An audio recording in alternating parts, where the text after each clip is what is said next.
šis ir mūsu zavadzila, saproti, viņš te visu fiksē, un tā, kad ievērojiet šo seju, visu cieņu un godu tā, kad tur ir buru, lai mēs sakal varētu, kā saka, peldēt, jā.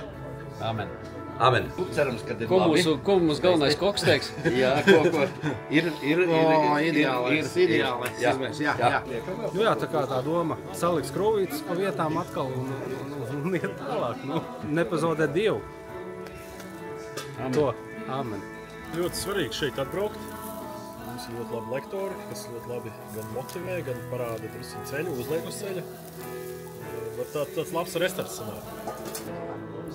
Nākamreiz noteikti atrodiet iespēju brauciet šeit. Ja nevarat atrast iespēju atbraukt, tad lūdzieties par mums un par visiem pārējiem Latvijas vīriem. Kopienas izjušana, vīru kopības, draudzes kopības un tam līdzīgi. Un šī tāda īpaša vīru kopība, ko mēs bieži ikdienā neizjūtam un paši pie sev smartphone ekrāna neizjutīsim. Tā kā jābūt šeit ir realitātei. Brauciet pēc iespējas ātrāk. Mīliet Jēzus Kristu. Šajās vīru dienās mēs saņemam tādu stiprinājumu gaismu, tādu stiprinājumu, ka kungs ir, kā bieži dzīvē mums liekas, ka ir tādi mākoņi, un mēs neredzam cauri, kas ir kā būs, bet virs tiem mākoņiem saule spīd, un tas ir augšām celtais Kristus, un ticības spēks, dzīve viņa dzīvībā, ko mēs varam iet, lai kam mēs ejam cauri. Un to šādas vīru rekolekcijas arī Dons un Bogušs, un to, ko šeit svētais gars runā un dara, to viņš arī parāda, redzēt, ka virs mākoņiem ir saule, plāns mūsu dzīvē, un tā kā aktivizēt to cerību. Brauciet, iegūsiet. Dievs ir brīnišķīgs, viņš katru reizi kaut ko jaunu sagatavo, to, ko mēs nezinām. Es jūs mīlu, jo Dievs jūs mīl. Dievs ir mīlestība. Un, ja jūs nesat šeit, tad kāpēc? Jo jums bija jābūt šeit. Nākamreiz atbrauciet gan.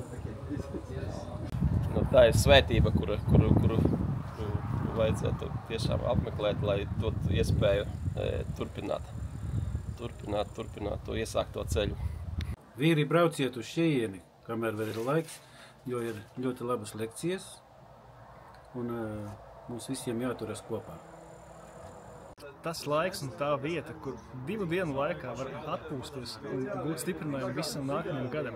Nekur citur nevar pa 2 dienām atpūsties priekš visu nākamā gada. Mēs satiekam līdzīgi. Sirdīs un prātos mums jau tas saraksts ir visiem vienāds. Kā saka, Sātans nav radošs. Viņš to sarakstu uz visiem mēģina. Kā mūs visi piedzīvojam ļoti līdzīgas lietas, tāpēc arī mūs visus vieno līdzīgas lietas, līdzīgi izaicinājumi, prieku un bēdas. Tā kā ļoti svētīga vieta, kur mēs varam pavadīt visi kopā ar garīgo praksi un bagātināties garā un šķirties pēc tam atgriezties un nest savus krustus tālāk. Amen. Vīri, jūs esat palaiduši garām brīnišķīgu iespēju restartēties, atjaunoties, piedzimt no jauna, uzlādēt savas baterijas, lai varētu iet dzīvē, ģimenē, kalpošanā, biznesā, bet vēl nekas nav zaudēts. Dievs dod vienmēr iespēju. Šīs rekolekcijas bija un būs, kamēr Dievs mūs aicinās uz to, tā kā gatavojieties februārī uz Aglonu. Slavu Dievu! Slavu Dievu!